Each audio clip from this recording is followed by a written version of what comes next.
great gods, managers of heaven and netherworld, whose attack means conflict and strife, who appoint rulers and name kings, and by whose holy command they place one land over another, and make its ruler greater than all other rulers. Sargon, great king, strong king, king of the world, king of Assyria,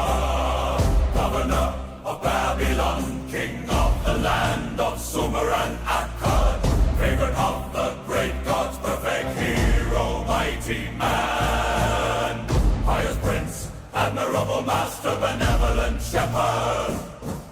The gods, Asher, Nabu, and Marduk, the gods, my helpers, granted me a reign without equal, and exalted my